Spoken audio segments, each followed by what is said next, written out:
புத்தாண்டு நல்வாழ்த்துக்கள். அதாவது நம்ம தமிழர்கள் தமிழ் புத்தாண்டை தான் நம்ம வந்து விசேஷமாக கொண்டாடணும் அப்படின்ற ஒரு அமைப்பில் வந்துட்டு இந்த தமிழ் புத்தாண்டு அப்படிங்கிறது வரக்கூடிய ஏப்ரல் 14ஆம் தேதி தொடங்க இருக்குது. நம்மளுடைய தமிழர்களுடைய ஒரு பண்பாட்டில், நம்மளுடைய கணித முறைகளில், நம்மளுடைய சாஸ்திர முறைகளில் முன்னோர்கள் வகுத்து கொடுத்தது எது அப்படின்னு கேட்டிங்கன்னா சித்திரை 1 தான் நமக்கு தமிழ் புத்தாண்டு.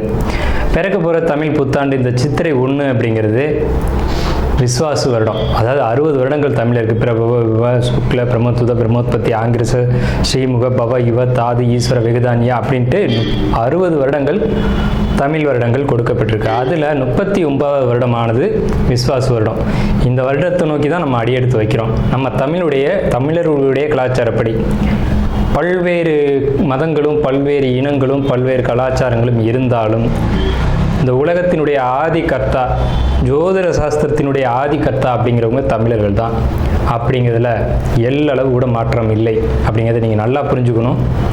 இந்த உலகத்துக்கு சாஸ்திரத்தையும் நாள்காட்டியும் வான சாஸ்திரத்தையும் தொகுத்து கொடுத்தவங்க யான்னு கேட்டால் நம்ம தமிழர்கள். நம்ம தமிழ் புத்தாண்டை நம்ம மற்றவங்களுக்கு கொடுத்துட்டு மற்றவங்களுடைய கேலண்டர் எடுத்து நம்ம பயன்படுத்திக்கிட்டு இருக்கோம். இது மிகப்பெரிய ஒரு தவறு. இந்த இடத்துல நம்மளுடைய தமிழ் புத்தாண்டை நம்ம பின்பற்றணும்னு சொல்லி ஒரு வேண்டுகோளை நம்ம வச்சுட்டு இந்த தமிழ் புத்தாண்டு எப்படி இருக்குது அப்படிங்கிற அமைப்பையும், தமிழ் புத்தாண்டு என்ன, தமிழ் புத்தாண்டுடைய சிறப்புகளையும் நம்ம வந்து பேசுவோம். நாள் என் செய்யும் வினைதான் என் செய்யும் என்னை நாடி வந்த கோள் என் செய்யும் கொடுங்கூற்று என் செய்யும் கூரேசர் இருந்தாலும் சிலம்பும் சதங்கையும் தண்டையும் சண்முன் தோளும் கடம்பும் என் கண்முன் வந்து தோன்றினேன். அதாவது நம்மளுடைய தமிழ் கடவுள் அப்படிங்கிறவர் முருகன் தாங்க. அகத்தியருக்கு தமிழை கற்றுக் கொடுத்தவர் யாருன்னு கேட்டிங்கன்னா முருகன் தாங்க. முருகன் தான் தமிழ் கடவுள். அதாவது அவருடைய பிறப்பு வேணா நம்ம வந்து சிவன் பார்வதி அப்படி இப்படின்னு நம்ம சொல்லலாம். ஆனால் தமிழுக்கென்ற ஒரு கடவுள், தமிழினுடைய ஆதி கர்த்தா அப்படிங்கிறவங்க யாருன்னு கேட்டிங்கன்னா முருகன் தான். ஸோ அதனால் நம்ம முருகனை வணங்கி நம்ம இந்த பதிவை தொடர்வோம். சித்திரை 1 அப்படிங்கிறது ஏப்ரல் 14ஆம் தேதி ஆங்கில கணக்குப்படி. ஆங்கில கணக்கை தயவு செஞ்சு யாரும் எடுத்துக்க வேணாம். ஆங்கில நாள்காட்டி தவறானது தான். இது வந்து நம்ம சவால் விட்டே சொல்லலாம். ஒரு 15 நாட்கள் ஆங்கில நாட்காட்டியில் காணாமல் போய் அதை தேடி கண்டுபிடிச்சி அதுக்காக நாட்களை திருத்தின ஒரு வரலாறு நம்ம வரலாறு இருக்குது. நல்லா தெரிஞ்சுக்கோங்க. இன்னையிலேருந்து இன்னும் நூற்றுக்கணக்கான வருடங்களுக்கு கிரகணத்தை ஆதி காலத்திலே குறித்து வச்சுருக்காங்க நம்ம முன்னோர்கள். ஸோ அப்படிப்பட்ட நம்மளுடைய தமிழ் வருடப்பிறப்பான விஸ்வாச வருடப்பிறப்பு எப்படி நடக்குது அப்படின்னு பார்த்தீங்கன்னா, திங்கட்கிழமை அன்னைக்கு பிரதமை திதியில் சுவாதி நட்சத்திரத்தில் வஜ்ரம் நாமயோகத்தில் கௌளவ கரணத்தில் பிறக்க இருக்குது. இந்த சித்திரை 1 தாங்க கேரளாவில் ஐயப்பனுக்கு நடை திறப்பு முதல்ல நடக்கக்கூடிய நாள். அப்படின்னா சித்திரை விசு அப்படின்னு சொல்லுவாங்க. விசு அப்படின்னா சமப்படுத்துதல் அப்படின்னு பேர். சித்திரை விசு அப்படிங்கிறத கேரளாவில் விசேஷமாக கொண்டாடுறாங்க. ஏன்னா நம்மகிட்டேருந்து பிழிஞ்சு போன ஒரு மொழி வந்து மலையாளம் அப்படிங்கிறது. சரி, விஸ்வாசு வருடத்துக்கு நம்ம முன்னோர்கள் என்ன விளக்கம் கொடுத்துருக்காங்க அப்படின்னா, விஸ்வாசு அப்படின்ற சொல் வந்துட்டு நேர்மை, நீதி, செல்வம் அப்படின்னு உயர்ந்த ஒரு அர்த்தத்தை வச்சுருக்காங்க. நம்மளுடைய தமிழ் மொழிக்கு நம்ம தமிழ்லேயே அர்த்தங்கள் தேட வேண்டிய ஒரு காலகட்டம் வந்தாச்சு. சரி, இந்த விஸ்வாசு வருடம் அப்படிங்கிறது நேர்மை, நீதி, செல்வம் அப்படிங்கிற ஒரு அர்த்தத்தில் வருது இந்த சொல் அப்படிங்கிறது.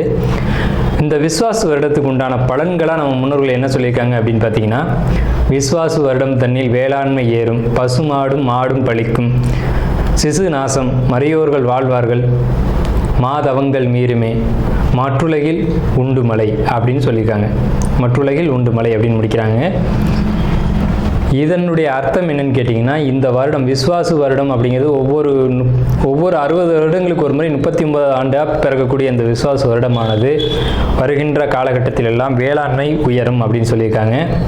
பசுமாடும் மாடும் பழிக்கும் அப்படின்னா நம்மளுடைய பசுமாடுகள் அப்படிங்கிறது நல்ல ஒரு முன்னேற்றத்தை அடையும். மாடு ஆடுகளுக்கு ஒரு நல்ல தீவனங்கள் கிடைத்து அதுவும் நல்ல செழித்து வரும். ஆதி காலத்தில் வந்து மாடை தான் செல்வமாக குறிப்பிட்டிருக்காங்க. இன்றைக்கி வந்து பணம் அப்படின்ற ரூபாய் தாள்களை நம்ம வந்து பணமாக குறிப்பிட்றோம். ஒரு முன்னோர்கள்லாம் வந்து மாடு எவ்வளோ இருக்குது, மாட்டினுடைய அந்த குப்பை வந்து வேஸ்ட்டெல்லாம் எங்கே ஒரு மனிதன் வந்து எங்கே சேகரிக்கிறானோ அதை போய் முதல்ல பார்ப்பாங்கங்க. அதை வச்சு தான் அவனுடைய செல்வம் என்னன்றதை குறிப்பிட்டு பொண்ணு கொடுக்குறதா இருக்கட்டும், பொண்ணு எடுக்கிறதா இருக்கட்டும், இதெல்லாம் நம்முடைய மரபில் இருந்து வந்த ஒரு விஷயம். ஸோ அப்போ இத்தனை மாடுகள் இருந்தால் தான் அவன் செல்வந்தன் அப்படின்ற ஒரு கான்செப்ட் வந்து முன்னோர்கள் நமக்கு காமிச்சிருக்காங்க. அப்படிப்பட்ட பசுமாடுகள் மாடும் பழிக்கும் அப்படின்ற ஒரு வார்த்தையை வந்து அங்கே குறிப்பிட்டிருக்காங்க. சிசு நாசம் அப்படின்ற வார்த்தையை சொல்கிறாங்க. மறையோர்கள் வாழ்வார்கள். மறையோர்கள்னால் யாருன்னு கேட்டிங்கன்னா சமுதாயத்தில் முக்கியமாக இருக்கக்கூடிய பெரியவங்க, மற்றவங்களுக்கு வழிகாட்டக்கூடியவங்க வாழ்வாங்க அப்படின்றத சொல்லியிருக்காங்க. மாதவங்கள் மீறுமே அப்படின்ற ஒரு வார்த்தையும் வருது. மாதவங்கள் மீறும் அப்படின்னா ஒழுக்கக்கேடான செயல்பாடுகளில் மனிதர்கள் நடக்க வேண்டிய காலகட்டங்கள் வரும். ஒழுக்கக்கேடுனா என்னங்க? இந்த விரல் தான் ஒழுக்கக்கேடு, இந்த ஒற்றை விரல் தான். இந்த விரலை வச்சு தான் நம்ம பட்டன் அமுக்கிறோம், காசு வாங்கிட்டு அமுக்கிறோம். இதுதான் மாதவங்கள் மீறுமே அப்படின்றது. ஸோ அந்த மாதிரிலாம் இல்லாமல் மனசாட்சிக்கு துரோகம் செய்யாமல் யார் நீதி பரிபாலனம் செய்வாங்க அப்படின்றத தெரிஞ்சு சரியான வாக்களித்து நல்ல தலைவனை தேர்ந்தெடுக்க வேண்டிய காலகட்டங்கள் அப்படிங்கிறத இங்கே மறைமுகமாக இந்த விசுவாச வருடத்தினுடைய வெண்பா பாடல் அப்படிங்கிறது நமக்கு சுட்டி காட்டுது. இந்த சித்திரை வருட பிறப்பானது மகர லக்னம்னு சொல்லக்கூடிய சர லக்னங்களில் விழுகுது. எப்படின்னு கேட்பீங்க? தமிழனுடைய கணக்குப்படி சூரியன் எப்போது கிழக்கு வானில் உதிக்கிறதோ அதுதான் லக்னம். ஸோ சித்திரை மாதம் 1ஆம் தேதியானது உதிக்கக்கூடிய நேரம் அப்படிங்கிறது கிழக்கு வானத்தில் சூரியன் உதிக்கக்கூடிய அந்த டைம் அப்படிங்கிறது 2:22 அதிகாலை மணி 2:22க்கே சூரியன் கிழக்கு வானத்தில் உதிச்சிடறார். அப்போ அது லக்னமாக போட்டுக்கணும், இந்த வருடத்தினுடைய பிறப்பு லக்னமாக போட்டுக்கணும்.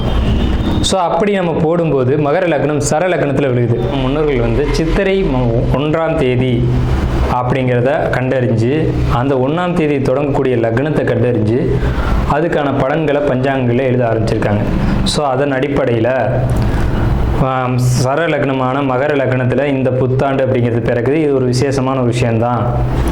ஏன் அப்படின்னு கேட்டிங்கன்னா, அந்த மகர லக்னத்துக்கு அதிபதியான சனி பகவான் ஒரு பலமான ஒரு நிலையில் வருடப்பிறப்பின் போது இருப்பாங்க அப்படிங்கிற ஒரு விசேஷமான ஒரு அமைப்பில் இந்த வருடப்பிறப்பு அப்படிங்கிறது விஸ்வாச வருடம் பிறக்கின்றது.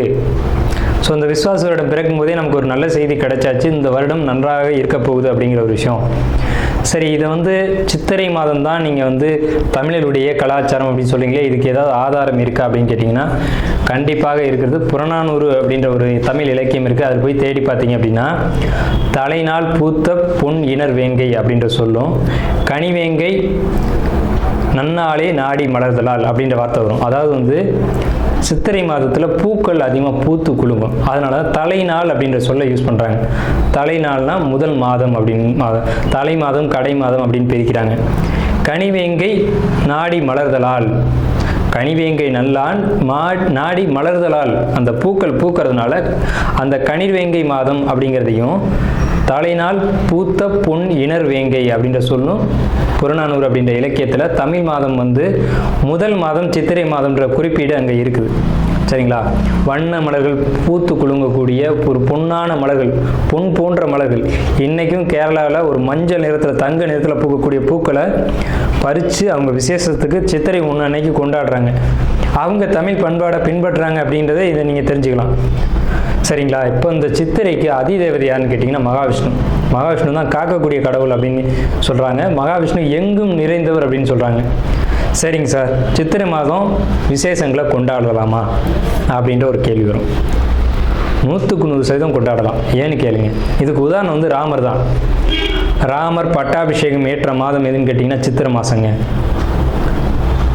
அப்போது விலக்கப்பட்ட மாதங்கள் அல்ல, இது விசேஷத்துக்கு ஏற்றுக்கொள்ளப்பட்ட மாதம் எதுன்னு கேட்டிங்கன்னா சித்திரை மாதம்தான். பகவத்கீதையிலே ஒரு வார்த்தை வருது, ருதுக்களில் நான் வசந்த ருதுவாக இருக்கிறேன் அப்படின்னு கிருஷ்ணன் சொல்கிறார். நம்மளுடைய வாக்கியம் இல்லை, இது பகவானுடைய சொல். அப்போ வசந்த ருது அப்படின்றது எதுன்னு கேட்டிங்கன்னா சித்திரை 1 தான் வசந்த ருதுவினுடைய தொடக்கம். வசந்த காலம் அப்படிங்கிறது வெயில் காலம் அப்படின்னு தான் பேர், கோடை காலம் அப்படின்னு பேர்.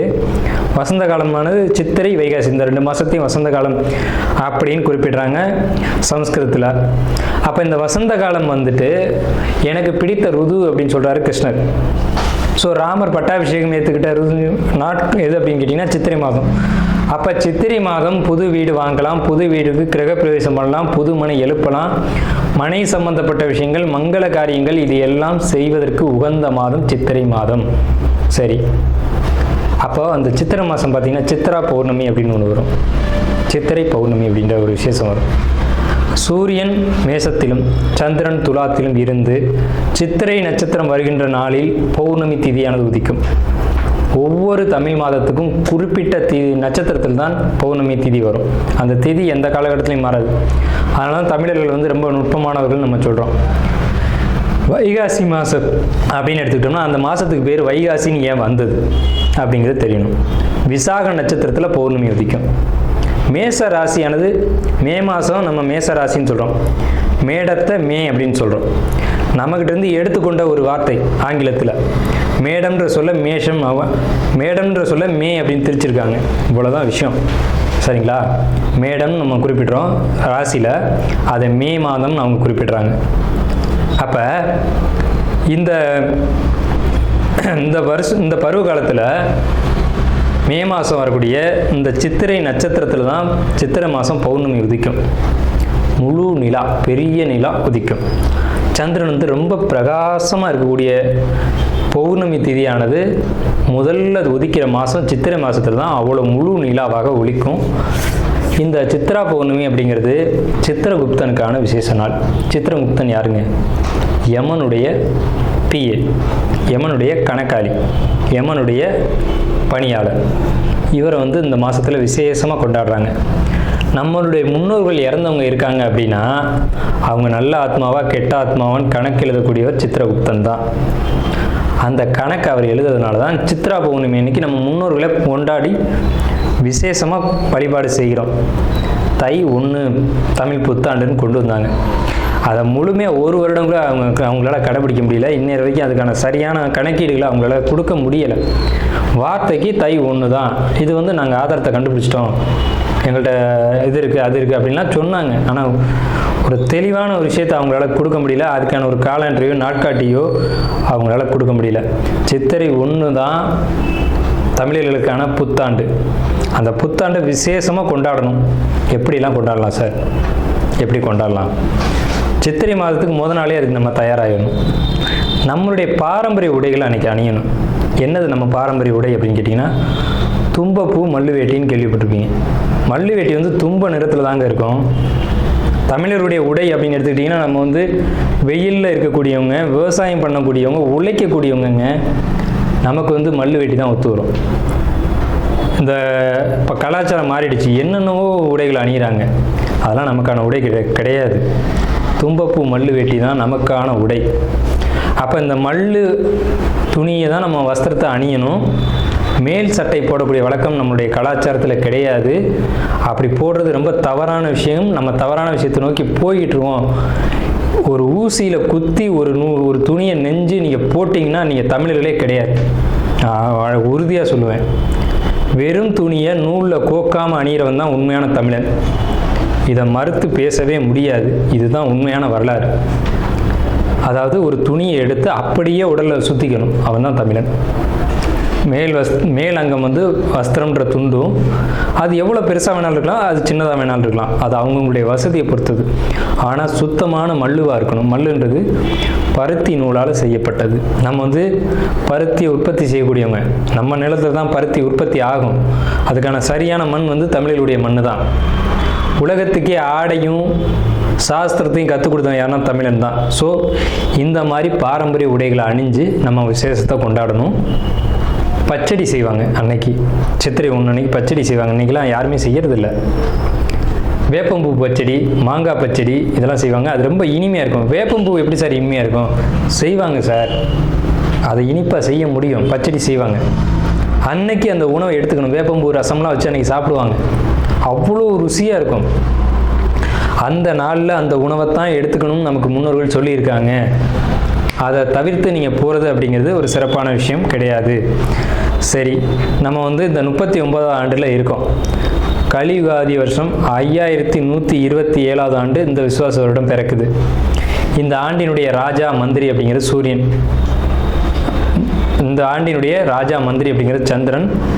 அர்க்காதிபதி சூரியன், மேகாதிபதி சூரியன், சஸ்யாதிபதி குரு, சேனாதிபதி சூரியன், ரசாதிபதி சனி.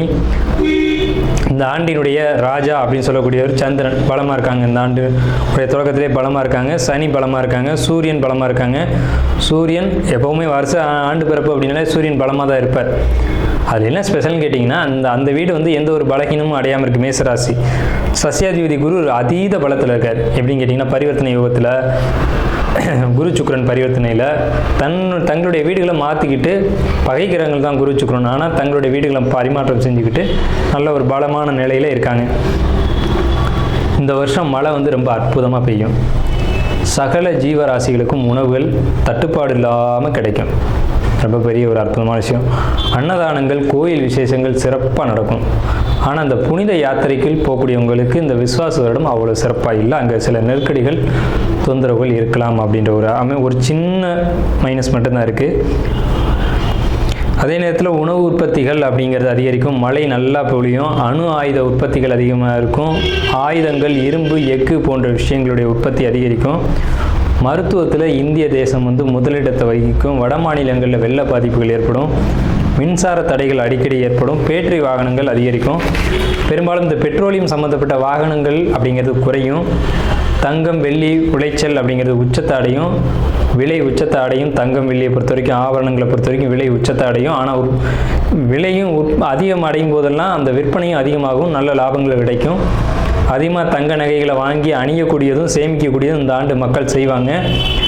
சுரங்கம், பெட்ரோலியம், கிணறு இதை பொறுத்த வரைக்கும் விபத்துக்கள் ஏற்படுத்தி கொண்டே இருக்கும். பெண்களுக்கு அவமரியாதைகளும் பாலியல் தொந்தரவும் நடைபெறும். இது ஒரு மைனஸ் தாங்க. பூச்சி, கருவண்டு இந்த மாதிரியான விஷயங்கள் அதிகரிக்கும். வெங்காயம், தக்காளி, பூண்டு, மாங்காய், புளி இதனுடைய உற்பத்தியும் அதிகமாக இருக்கும். விலையும் அதிகமாக இருக்கும். மனிதர்களுக்கு இந்த நடைப்பயணம் போகக்கூடியவங்களுக்கு மட்டும் கொஞ்சம் தொந்தரவுகள் இருக்குங்க. இது இந்த ஆண்டினுடைய பலனாக இருக்குது. இந்த ஆண்டு எப்படி கொண்டாடணும் அப்படின்றத பற்றி நம்ம பேசணும், சரிங்களா? அப்போ அந்த நாளில் புத்தாடைகள் அணிஞ்சு விசேஷமாக நம்ம அதுக்கு முத நாளே தயாராகிடணும். சித்திரை கனி காணுதல் அப்படின்னு சொல்லுவாங்க. சித்திரை கனி காணுதல் தமிழருடைய ஒரு மரபான பண்பாடு. இந்த சித்திரை மாதத்துக்கு முத நாளே அதுக்கான ஏற்பாடுகள்லாம் செஞ்சு வச்சுட்டு நீங்கள் அடுத்த நாள் புத்தாண்டு பிறக்கும்போது அந்த சித்திரை கனி காணுதலோடு நீங்கள் தொடங்குனீங்க அப்படின்னா இந்த புத்தாண்டு ரொம்ப பெரிய விசேஷத்தை உங்களுக்கு கொடுக்கும். நீங்கள் 12 ராசிகளில் எந்த ராசியில் பிறந்திருந்தாலும் உங்களுக்கு ஏற்றம் தான் அப்படிங்கிறதுல மாற்றுக்கிறதுக்கு இடமில்லை. 12 ராசிகளுக்கும் யோகத்தை கொடுக்கக்கூடிய ஒரு ஆண்டு தான் இந்த சித்திரை புத்தாண்டு பிறப்பு, விஸ்வாச வருட பிறப்பு. விஸ்வாசு அப்படின்னாலே விஸ்வாசம் அப்படின்ற சொல்ல ஒரு தெரிந்த சொல்ல தான் நம்ம பார்க்குறோம். நேர்மையாகவும் மக்கள் செயல்படுவாங்க, நீதியோடு நடந்துக்குவாங்க. நீதி என்னன்றது தெரியும். தலைமையில் இருக்கக்கூடியவங்களுக்கு கொஞ்சம் தொந்தரவுகள் வரும். தலைமை அப்படின்னா உங்களுக்கு தெரியும், அரசாங்கத்தில் அரசியலில் இருக்கக்கூடியவங்களுக்கு தொந்தரவுகள் வருது அப்படிங்கிறதெல்லாம் மாற்றுக்கிறதுக்கு இடமில்லை. இதை பலர் சொல்லலாம், பலர் மறுக்கலாம். நடக்கும்போது சில விஷயங்கள் நீங்கள் தெரிஞ்சுக்கிங்க. புத்தாண்டினுடைய பிறப்பானது சிம்ம மாந்தியில் தொடங்குகிறது. அப்போ தலைமையில் இருக்கக்கூடியவங்க யாருன்னு நம்ம குறிப்பிட்டு சொல்ல முடியாது. எல்லாருமே தலைமை தான். அந்த பார்லிமெண்ட்டு, அதே மாதிரி நாடாளுமன்றம், இந்த மாதிரி இடங்களுக்கு போகக்கூடியவங்க எல்லாருமே தலைமை தான். இவங்களுக்கு மட்டும் கொஞ்சம் எச்சரிக்கையாக இருக்கணும் அப்படின்ற காலகட்டம். உடலையும் மனதையும் தைரியமாக பார்த்து கொள்ள வேண்டும் அப்படின்ற காலகட்டம் இந்த விஸ்வாச வருடம்.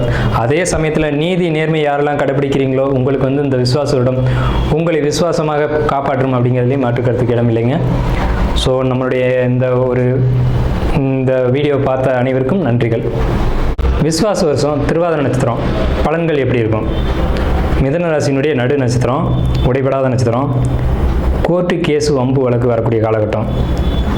வேலை வாய்ப்புகளில் பிரச்சனைகள் ஏற்படுத்தக்கூடிய காலகட்டம். அதனால் ரொம்ப எச்சரிக்கையாக இருக்கணும் அப்படின்றத நான் திரும்ப திரும்ப சொல்லிக்கிறேன். தந்தை கூட அல்லது தந்தை வழியில் ஏதேனும் பிரச்சனைகள் வரலாம். கவலைகள், குழப்பங்கள் அதிகரிக்கக்கூடிய காலகட்டம் இந்த திருவாதிரை நட்சத்திரத்துக்கு. இந்த விஸ்வாச ஆண்டு பொதுவாக நல்லாயிருக்கும். பட் ஆனால் திருவாதிரை நட்சத்திரத்துக்கு மட்டும் எச்சரிக்கை அப்படிங்கிறத நம்ம சொல்லியிருக்கோம்.